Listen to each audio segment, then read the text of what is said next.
Hey, good morning YouTube. It's about 8:30 on Wednesday morning. I'm gonna unload my truck first.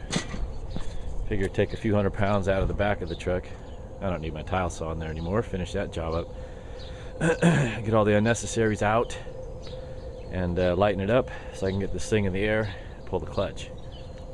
Here's another thing real quick, and you could really only laugh about it. I still have a pretty blazing headache this morning, and it's totally has to do with springtime weather here and the wind blowing and pollen, and so it's not it's not going to go away for a few days. I don't take medicine, that's not what I do. So I just grunt through it for about a week, and then my body kind of acclimates to the pollen. Can't get too cranky about that. Oh, here's another thing too. My favorite line is no good deed goes unpunished. And well, I was doing a good deed for my daughter's middle school a week and a half ago. They had a crab feed, crab and cioppino feed. And if you're not familiar with cioppino, that's where you take seafood, all kinds of shrimp and clams and mussels and scallops and the crab, and you throw it together in a big tomato base and cook it, tomato-based sauce, and cook it. And so they had this big fundraising crab feed. And me being the swell guy that I am, save them about $500 a year, and this is a charity event for the school, and I save them about $500 in dump fees. And I say, well, you guys can use my trailer, throw all the stuff in there, and I'll haul it to the dump and just pay my gate fee at the dump. Week and a half ago, I've had this festering seafood in my trailer, because when I was driving home was when I realized the clutch was giving me grief on my little white truck. And yeah, I could bring the Suburban, I could take it to the dump with the Suburban, but where green waste like this goes, there's about a 50-yard alleyway I've got to back up to. It's not a pull-through, and 50 yards towing this thing or pushing this thing backwards with that long Suburban is a pain in the ass. So it's much easier to do in the little white truck. So I didn't give it much thought. I'm like, yeah, I'll get the clutch replaced in a couple days, and I'll take the trailer off to the dump and dump it. So anyway, it's been sitting here for a week and a half, and it smells like friggin' death warmed over. If this was a scratch and sniff video, y'all would be quite disgusted. But oh man, this just smells like ass. And I want you to check out the vicinity between transmission, ass, transmission, ass. So not only am I going to be rolling around in the yellow pollen-coated concrete, I'm going to be working next to the week and a half old crab bodies. Yeah, good times, good times. So first things first, besides getting this sucker in the air, on some safe jack stands. 4 screws. These are Phillips head, big boy screws. Probably too close, huh? Goes to this metal plate. The metal plate holds this down to the ground. If you are fortunate enough to have clean interior, you got to be careful, because the screws are like way back here. So I did tear the carpet a little bit, but it'll get held down by the rubber. And then so to pull the shift lever off, you got this little retainer clip here. Oh, I could do it one-handed. Awesome. So you press it down because it's spring-loaded. You give it a little counterclockwise turn, and this whole thing should, lifts right out. Awesome. 4 10mm bolts, and the fan shroud comes off. Now I've done these clutches before leaving the fan shrouds on, but the way this engine moves around, the rear engine mount is also part of the tranny mount. So this engine's going to move around a bit, and it's no fun if you goof it up, get a little too much movement, the fan goes into the shroud, you'll either break the fan or the shroud. So 4 bolts, 10 mil, piece of cake. Mr. Newman, what's up, buddy? He's hanging out like the lion in front of a castle. Where are we here? It's been 2 hours, and I got everything on this truck taken apart in literally about 45 minutes, except for the 2 top bolts on the top of the bell housing. And there's always those 2 bolts, and you spend an hour and 15 minutes, damn near an hour and 15 minutes getting them suckers out. But they did come out. So let's take a look, old and new. Hold on here, let me get a tripod. So boy, it really warmed up today. I'm gonna run and grab a tripod here. Those tomato plants, they immediately made a U-turn. But they're happy. This one stovepiped himself right into the bottom of that bucket, so I put a bungee strap on there with a rubber band. rubber band around the stem and a bungee strap to give it just enough weight to keep it off that bucket. But I digress. Okay. So we'll take a look at what we pulled out. Here's the old clutch, 4 springs in the pack. I never actually hit a rivet. It's pretty close. And if you look at the pressure plate here, pressure plate, there's not a score in it. Flywheel looks the same. I'll show you that in a second. So there's the old meat. Here's the new clutch.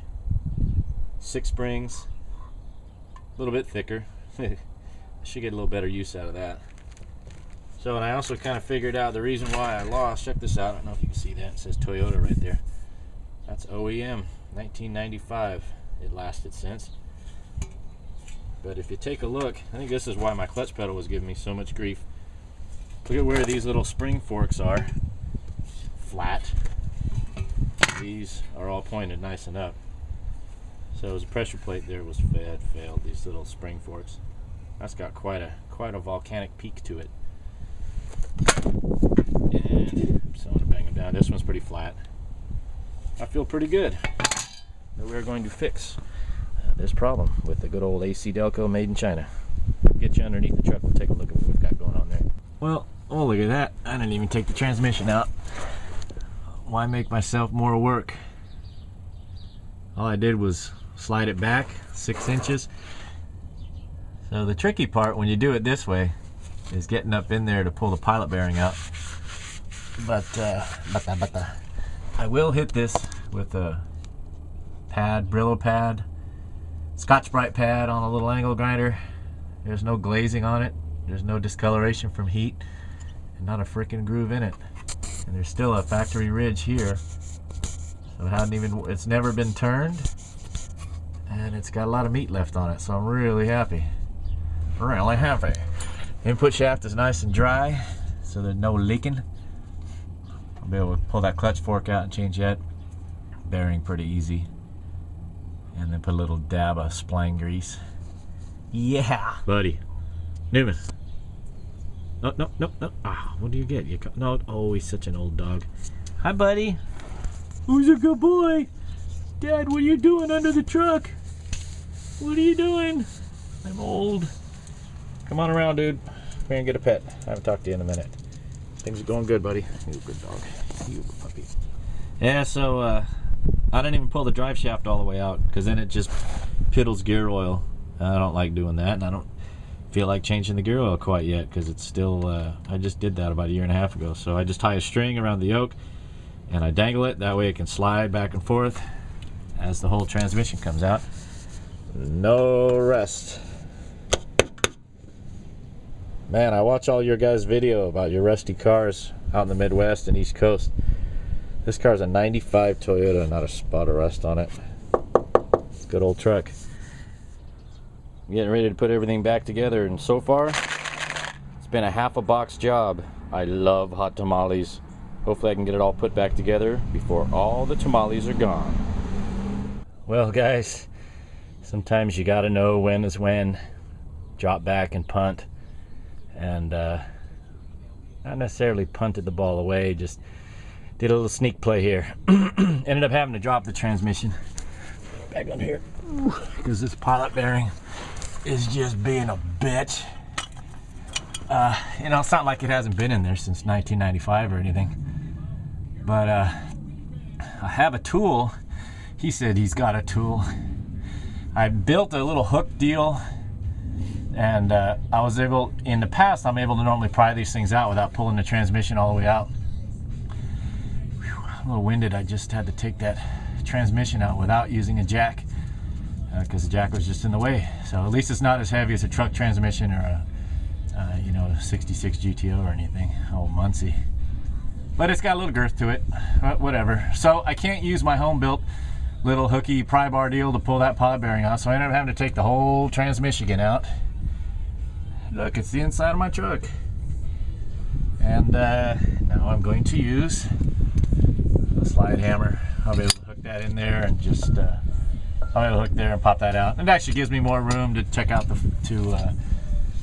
yeah, baby, to do this. Yeah, baby. And line up the clutch. You know, I didn't lose that much gear oil out the back, so I'll just have to top it off when I get it all back together. So let's see how this goes. Out 11 whacks. I had to whack it 11 times, and as you can see, that doesn't matter. It came out now. New throwout bearing is installed. A new retaining clip. The pivot points need, be sure you put a multi-grease on here.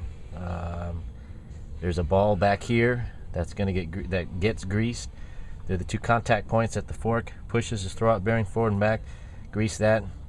I always put a little grease on this shaft here to help it do that.